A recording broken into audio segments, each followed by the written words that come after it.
Bonjour à tous, soyez les bienvenus sur le plateau de C'est le Sud, c'est lundi. J'espère que vous avez passé un excellent week-end, du moins il était ensoleillé par chez nous, donc vous avez dû en profiter. Allez, c'est un produit apprécié et plébiscité dans le monde entier, mais avant tout par les Provençaux, bien évidemment. Le célèbre savon de Marseille est fabriqué par plusieurs entreprises de la région, mais c'est du côté de Salon de Provence que nous irons aujourd'hui à la découverte de la savonnerie Rampal-Latour, fondée en 1828. Et pour nous en parler, j'ai le plaisir de retrouver le PDG de cette savonnerie, Jean-Louis Plot. Bonjour et bienvenue. Bonjour Alexandra. Bonjour, alors vous nous ferez faire un petit tour, justement, tour d'horizon dans un petit instant, mais je vous laisse découvrir à l'instant ceux qui m'accompagnent chaque lundi. Arthur Tivoli, bonjour magicien. Bonjour Alexandra, comment allez-vous bien? Eh mais ça va, toujours ravi de vous retrouver Arthur. Nous ferons un tour du monde des boutiques de magie incontournables en votre compagnie bien évidemment. Et puis elle aussi, elle est fidèle au poste chaque lundi, c'est Fabienne Barthet. Bonjour Fabienne. Bonjour Alexandra, bonjour Arthur. Bonjour Fabienne. Alors les initiatives écolo se multiplient dans le monde de l'entreprise, c'est ce que nous verrons avec vous Fabienne, et notamment une crèche qui s'associe à une association en lien avec l'environnement. Ouais. Donc ça montre bien effectivement la façon dont aujourd'hui on peut décliner localement, un groupe mondial peut décliner localement des entreprises en faveur de l'environnement. Bon, illustration dans quelques minutes. Allez, direction Salon de Provence. Pour commencer avec vous, Jean-Louis Plot, donc la société Rampal-Latour qui fabrique, je le disais, le célèbre savon de Marseille depuis 1828. Alors, un produit qui est souvent imité. Quelle est la particularité d'un vrai savon de Marseille? À quoi le reconnaît-on? Vous avez bien raison de poser la question, Alexandra, parce que le nom savon de Marseille n'est pas protégé. Et donc, la seule solution pour quelqu'un qui veut acheter du vrai savon de Marseille, c'est de se renseigner. Et il y a effectivement 4 critères importants pour reconnaître un vrai savon de Marseille. Le premier, c'est les ingrédients qui sont utilisés, à savoir exclusivement des huiles végétales, de l'eau, de la soude et du sel. Le second critère, c'est le procédé pour fabriquer le savon de Marseille, un procédé dit au chaudron qui respecte les 5 étapes traditionnelles de la fabrication du savon de Marseille. Et le dernier critère, c'est qu'à l'issue de cette fabrication, qu'on appelle saponification, rien n'est rajouté, ni parfum, ni colorant, ni conservateur. Donc c'est un savon extra pur. Donc un vrai savon de Marseille ne devrait pas être coloré. Par exemple, quand on voit des savons de Marseille vert, rose ou bleu, ça n'est pas un pur produit justement local, ça n'est pas un pur savon de Marseille. Oui, ça peut très bien être une savonnette parfumée qui peut être de bonne qualité par ailleurs, mais effectivement, au sens où nous l'entendons, ce n'est pas un savon de Marseille. Alors, vous le disiez à l'instant, Jean-Louis Plot, le savon de Marseille n'est pas protégé. Il était question, il me semble, à un moment donné, justement, qu'il y ait un logo, une charte au niveau européen ou mondial pour protéger ce produit qu'est le savon de Marseille. Ça en est où, tout ça? Alors, pour l'instant, c'est ni au niveau mondial, malheureusement, ni au niveau européen. Il y a une initiative française, suite à la loi Hamon sur la consommation, donc qui permet l'extension de la notion d'indication géographique qui au départ était uniquement réservée aux produits alimentaires. Donc maintenant, cette indication géographique peut être étendue à des produits non alimentaires. Donc des métiers comme les nôtres peuvent très bien déposer un cahier des charges pour obtenir une indication géographique. Donc il y a plusieurs dossiers qui ont été déposés auprès de l'INPI, qui instruit ces dossiers, qui est l'Institut national de la propriété intellectuelle, et qui sont toujours en instruction aujourd'hui. D'accord, donc affaire à suivre. Affaire à suivre. On croise les doigts. Nous, en tout cas, on est fervents supporters pour que ces dossiers aboutissent. Ce qui veut dire qu'aujourd'hui, les logos qui peuvent exister sont des logos privés ou d'associations loi 1901, de regroupement de fabricants. Mais il n'y a aucun label d'État ou indication géographique qui ait été validé par l'INPI à date sur le savon de Marseille. D'accord. Alors vous avez pris la tête de la société en 2004, société, on l'a dit, qui est une institution donc, du côté de Salon de Provence, mais plus largement au niveau de la Provence. Vous y avez insufflé un vent de modernité en élargissant la gamme, c'était votre volonté? Oui, donc effectivement, M. Rampal, 5e génération de savonnier depuis 1828, m'a transmis la savonnerie en 2004. Et étant moi-même ingénieur, j'ai un goût particulier pour l'innovation, dans le respect de la tradition. Donc ça crée une tension créatrice que je trouve magnifique. Et de fait, on a beaucoup innové depuis 17 ans. Notre première innovation concerne le savon de Marseille lui-même. Donc le savon de Marseille que tout le monde connaît, hein, le savon de Marseille vert, pour celui qui est en tout cas à l'huile d'olive, puisque nous avons construit une savonnerie qui a été inaugurée en 2016, en plus de la savonnerie historique. Donc les deux sont à Salon-de-Provence. Et on en a profité pour, tout en conservant ce qui fait la qualité de la tradition du savon de Marseille, y injecter de la modernité pour répondre aux besoins de nos contemporains, qui sont de deux ordres. Le premier, c'est donc un procédé plus éco-responsable. Et on a développé un procédé qui consomme 7 fois moins d'énergie et 4 fois moins d'eau par tonne de savon produite. Donc c'est considérable sur un procédé qui dure plusieurs jours, donc c'est des quantités importantes. Et le second point, qui est qu'on se lave beaucoup plus qu'on se lavait il y a encore quelques décennies. Et avec le Covid, c'est encore plus vrai. Donc d'avoir un produit qui soit plus doux pour la peau, tout en restant efficace comme l'est le savon de Marseille. Et on a réussi pour cela à préserver au cœur du savon de Marseille la glycérine qui est naturellement produite au cours de la réaction de fabrication. Donc on a aujourd'hui entre 4 et 7 % de glycérine dans nos produits.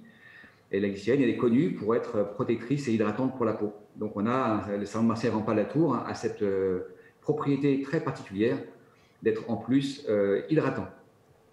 Et nous avons oui. Fabienne va vous poser une question. Oui, comment on choisit de reprendre une entreprise? Parce que ce n'est pas évident quand même. Ça part de quel postulat? Vous étiez passionné par le sujet, alors vous avez dit que vous étiez ingénieur. Qu'est-ce qui vous a conduit finalement à reprendre une entreprise familiale, à transmettre maintenant votre propre ADN en quelque sorte? C'est une belle question, je vous remercie. Alors, il y a deux choses. La première, c'est effectivement de mon côté une volonté de donner du sens à mon activité professionnelle. Et pour ça, c'est vrai que c'est beaucoup plus facile de le faire quand vous êtes votre propre patron que quand vous travaillez, comme je le faisais avant, dans une grande société internationale. Donc, j'ai quitté un poste de salarié dans une multinationale de l'agroalimentaire pour me mettre en recherche d'une entreprise à reprendre dans laquelle j'aurais toute l'attitude pour donner du sens, pour travailler sur pourquoi on fait les choses, sur nos valeurs, et pour le faire en transparence et en toute bienveillance, si je peux dire. Et le second point, c'est qu'il faut une rencontre entre un repreneur, donc moi, et un cédant, M. Rampal, qui souhaitait céder son entreprise, justement à quelqu'un qui donnerait du sens et qui préserverait, comme vous disiez tout à l'heure, l'ADN de l'entreprise. Et cette rencontre, elle a eu lieu, là je dirais que c'est un peu le fruit du hasard, mais c'est autant M. Rampal qui m'a choisi que moi qui l'ai choisi. Il avait 87 ans quand on s'est rencontrés et il a projeté sur moi, si on peut dire, un petit peu le petit-fils qu'il aurait voulu avoir, qui allait à la fois respecter l'histoire et la tradition et en même temps savoir emmener l'entreprise vers le XXIe siècle. C'était en 2004. Vous étiez l'héritier d'une certaine manière, Jean-Louis Plot. Est-ce que vous exportez aujourd'hui vos produits à l'international ? Oui, nos produits rencontrent un franc succès, en particulier au grand export. Donc, on est présent dans une vingtaine de pays sur 4 continents et beaucoup en Asie. Voilà, les Asiatiques apprécient beaucoup la qualité de nos produits, leur authenticité et en même temps leur efficacité.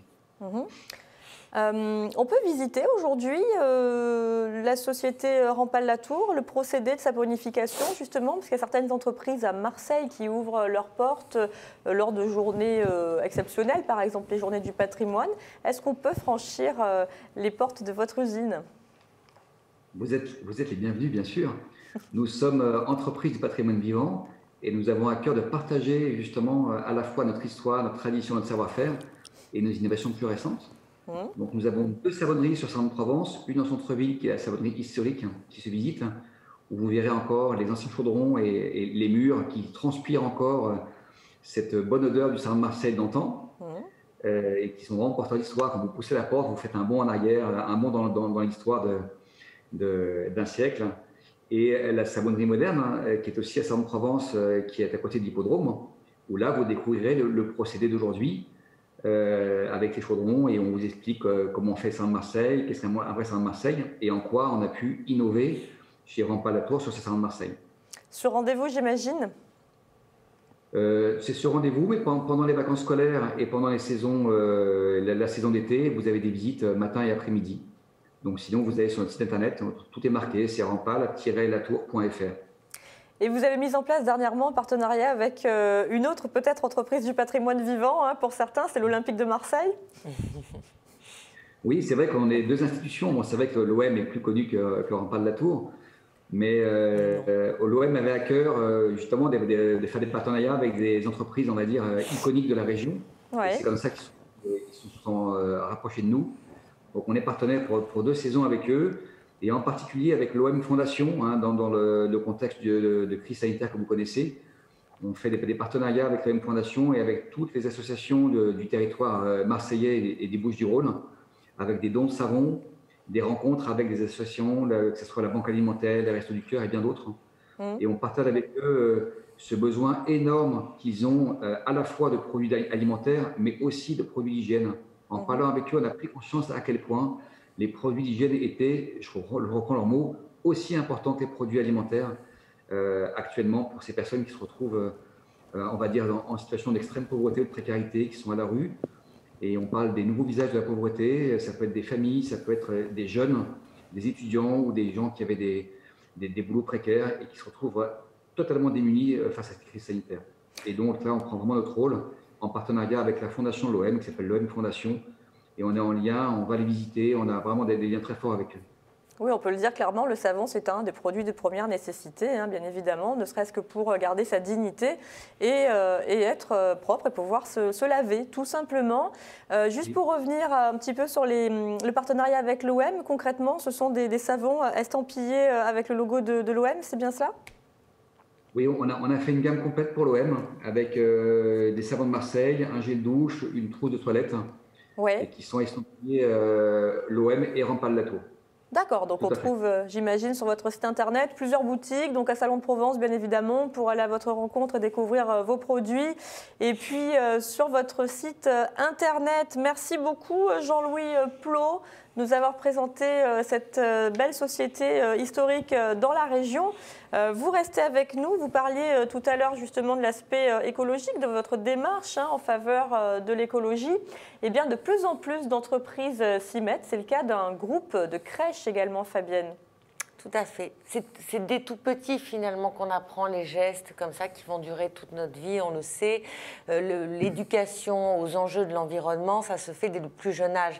Et les générations qui viennent n'auront pas du tout la même sensibilité, enfin en tout cas on l'espère, que la nôtre. Ouais. Donc c'est fort de ce constat qu'un groupe de crèches, le groupe Babylou, qui a été créé en 2003 par les frères Karl, qui est un groupe qui est à destination des entreprises en fait, et qui est parti du constat qu'il manquait quand même cruellement de place en crèche, dans les crèches publiques. Donc, il a créé une structure qui est quand même aujourd'hui colossale, puisqu'il y a quand même 450 crèches en propre, avec 1500 crèches partenaires, une présence du coup, dans 12 pays, 12 pays. Groupe international. C'est ce qui donne le sel de notre initiative locale dont je vais vous parler.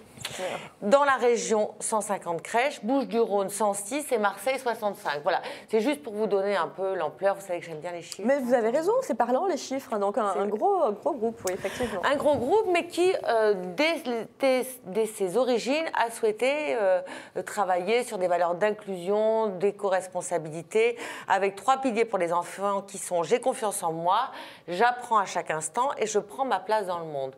Tout ça pour vous dire et avec des initiatives concrètes. Avec des initiatives concrètes. C'est-à-dire que pour chaque crèche qui va se créer, alors ce n'est pas systématique, il peut y avoir des initiatives inédites. Et lors de la crèche qu'ils ont initiée à Marseille, entre le boulevard des Dames et à la Joliette, ils ont décidé de créer un partenariat un peu atypique avec le fonds de dotation Pur Océan. Alors c'est quoi Pur Océan ? Vous connaissez Pur Océan ? Oui, j'en ai entendu parler, bien sûr. C'est une association, c'est une entreprise au départ ? C'est une association qui tend en fait à la protection de l'environnement, mais principalement de l'océan. Au niveau de l'océan, voilà. Et qui milite pour la biodiversité. Et qui est moins de plastique, tout ça, tous ces sujets dont on entend énormément parler. sujets qui sont extrêmement importants aujourd'hui et que c'est un fonds qui est marseillais. Ouais. Donc l'idée du groupe Babylou, ça a été de mettre en corrélation cette crèche avec ce fonds pour travailler sur des initiatives spécifiques. Et du coup, ça se passe comment concrètement? Est-ce que ce sont des personnes de Pur Océan qui interviennent en crèche pour faire des petits ateliers? Est-ce que les enfants sont petits? Alors déjà, crèche, il y a une action de visibilité, c'est-à-dire ouais. qu'il va y avoir des opérations qui vont être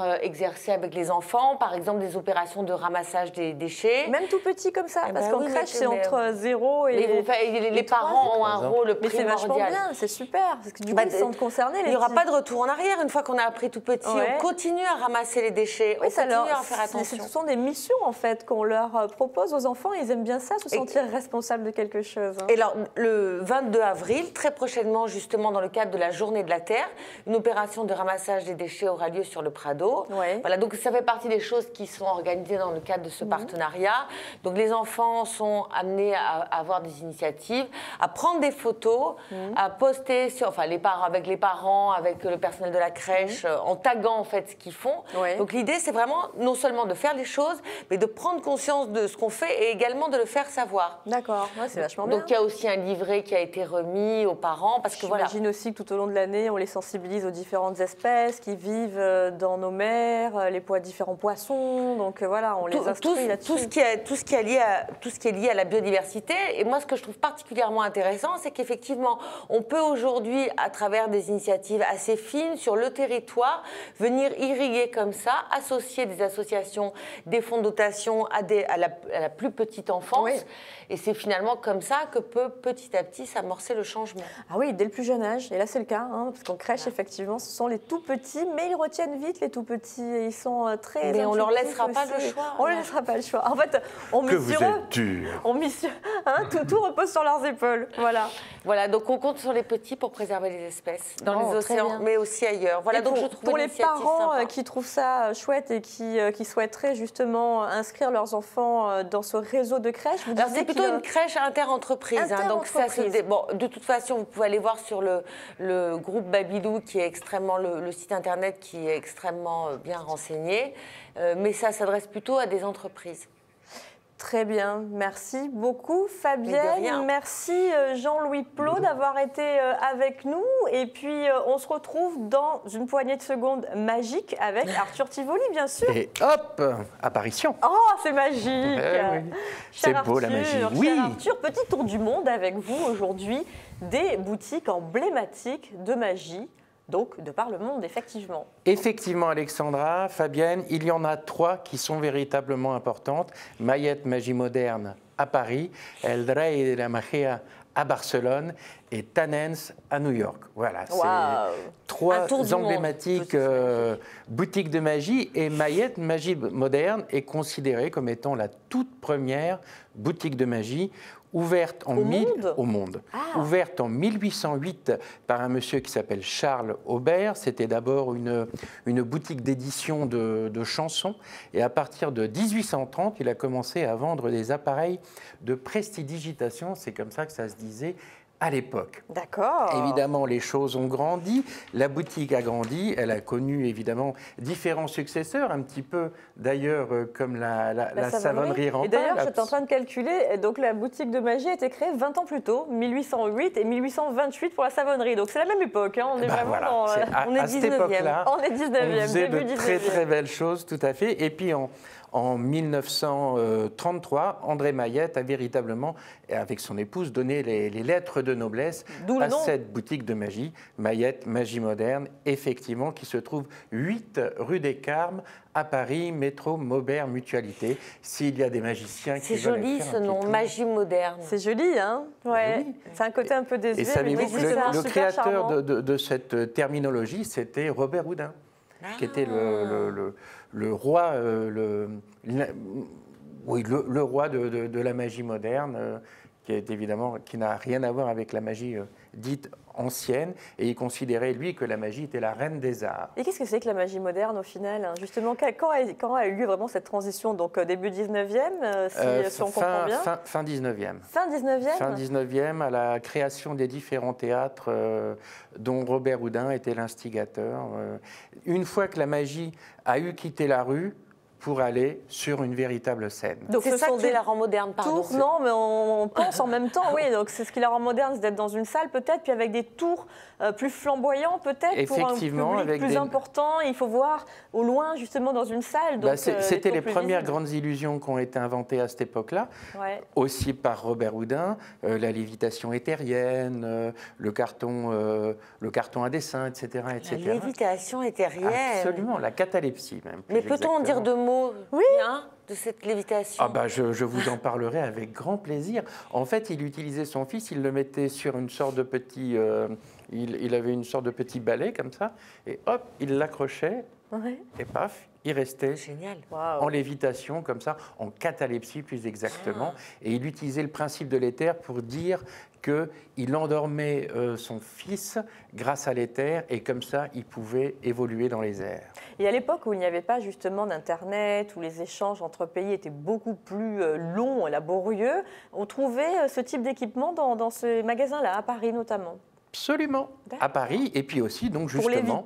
Pour l'éviter, et ainsi qu'à Barcelone d'ailleurs, avec cette boutique de magie qui s'appelle El Rey de la Magia. Mais j'ai eu la chance de passer devant. Oui, je le sais. Et elle est magnifique, cette boutique. Elle est très, très, très belle. Petite photo d'archives qu'on n'a pas là, désolée, parce que j'ai eu du mal à la retrouver, mais de moi, devant ce magasin, que j'ai trouvé vraiment à tomber par terre. Il est magnifique. Elle est sublime. On voit que c'est une boutique historique. Elle est magnifique. Tout à fait, elle date de 1881. Enfin, cette version-là date de 1881, puisqu'elle se situe maintenant au 11 rue Princesse à Barcelone. Elle a déménagé plusieurs fois entre 1878 et 1881, et c'est pour ça que maintenant, elle se situe au 11 rue Princesse en 1881. Donc c'est pour ça que c'est estampillé sur la devanture de cette boutique. Et puis l'autre boutique, c'est Tannens à New York, créée par Louis Tannens en 1925. C'est une sommité à New York et dans les États-Unis. Et ils ont créé et mis en place pour la première fois les colonies de vacances de la magie. Qu'est-ce que c'est de ça? grands magiciens venaient donner des cours de magie, d'une part ici dans la boutique chez Tannens, mais aussi durant des colonies de vacances estivales. C'est génial. Et je vais vous montrer le premier tour de magie que j'ai acheté chez Mayette Magie Moderne, quand je suis arrivé à Paris en 1983. Il y a donc 2-3 ans à peine. Ça s'appelle le tour des 3 cordes. Allez, génial. Et pour ça, il nous faut une petite corde, comme ceci, une corde moyenne et une corde un petit peu plus grande. Voilà. On dirait des gros lacets de basket. C'est ça. Alors, je mets la petite ici, je vais mettre la moyenne à côté. Et la grande là, il suffit de faire chibidi-bidi, on tire et paf, les 3 cordes, 1, 2, 3, sont toutes les 3 de la même longueur. La première, la deuxième et la troisième. Wow. Mais vous le savez évidemment, tout ça n'était qu'illusion. Oui. Et si nous revenions au départ, il suffit de faire chibidi-bidi et pouf, on se retrouve avec une petite corde, une moyenne, une grande, pardon, et une moyenne. Je n'ai vu que du feu. Voilà, c'était mon premier tour de magie, le tour des 3 cordes. Magnifique. Alors dans ces boutiques, du coup, on trouve des objets qui s'adressent à tout le monde. Par exemple, si Fabienne et moi, qui ne sommes pas du tout magiciennes, quoique, on ne sait pas. Mais toutes les femmes sommes un peu. Nous le sommes un peu. Toutes les femmes sont magiciennes. Donc si on veut acheter un petit tour pour épater la galerie, le week-end ou les soirées en famille ou entre amis, on peut trouver aussi des petits tours de magie faciles dans ces magasins-là? On peut effectivement trouver des petits tours faciles. C'est évidemment pas le but principal de ce genre de boutiques, qui sont de véritables institutions pour les magiciens professionnels et amateurs éclairés. Mais effectivement, il y a des petits rayons dans lesquels vous pouvez trouver des petites astuces. Oui, Fabienne. Est-ce qu'on est accompagné? Enfin, je veux dire, est-ce qu'on peut demander des conseils? Tout à fait. Parce que moi, je vais acheter ce type de corde. Oui, on ne va pas y arriver tout de suite. Je vais les lancer un peu, mais ça ne va pas marcher. Donc, on peut avoir des conseils comme ça. On peut avoir des conseils. De toute façon, quand vous achetez un tour de magie, il est certes bien emballé. Il y a une notice. Mais il y a une notice explicative avec même maintenant des liens vidéo de façon à connaître le véritable modus operandi de... Donc là, il faudrait taper 3 cordes. Non. Ah ben, un Non, lien, non, je vous un lien demanderai secret pas vous sera donné. je vous demanderai pas de Vous pourrez dévoiler me vos demander, secrets. jamais je vous donnerai le secret. Il est plus difficile à notre époque, non, de conserver justement le secret d'un tour de magie, comme disait Fabienne, avec Internet et tout ça. Avec Bon, peut-être qu'on Internet, peut ça devient trouver plus des compliqué. solutions. Effectivement, sur certaines plateformes, des tutos sont régulièrement mis en place, mais je trouve que par ailleurs, c'est une façon pour les magiciens dont c'est le métier et dont c'est la véritable passion de se surpasser de façon à aller au-delà du tour et de donner ce qui est important, c'est-à-dire soi, Parce que c'est la l'artiste. dextérité qui fait tout. Merci à tous les deux. C'est l'ensemble. C'est l'ensemble. C'est certes important, l'ensemble. mais le plus important, c'est l'artiste et non pas le moyen qu'il a d'être artiste. Mais oui, l'artiste est magique. Merci Arthur. Avec plaisir. Tivoli, qu'on retrouve sur votre site internet et votre école de magie du côté d'Allo, bien Effectivement. sûr, les magiciens du Garlaban. Fabienne, merci Merci beaucoup Alexandra. d'avoir été avec nous. On remercie également notre invité qui nous a quittés en cours de route, donc Jean-Louis Plot de la savonnerie Rampal-Latour. On se retrouve demain pour parler du Class Euroc qui permet à de jeunes groupes de la région de bénéficier d'un tremplin. C'est un concours. Nous découvrirons ensemble la sélection 2021, la chronique ciné d'Abdoul. Et puis, nous reviendrons sur l'histoire de Notre-Dame de la Garde avec Patrice Benigni et sa chronique Patrimoine. Voilà, merci d'avoir été au rendez-vous. On vous embrasse et à demain, bien évidemment, fidèle au poste. Ciao, ciao.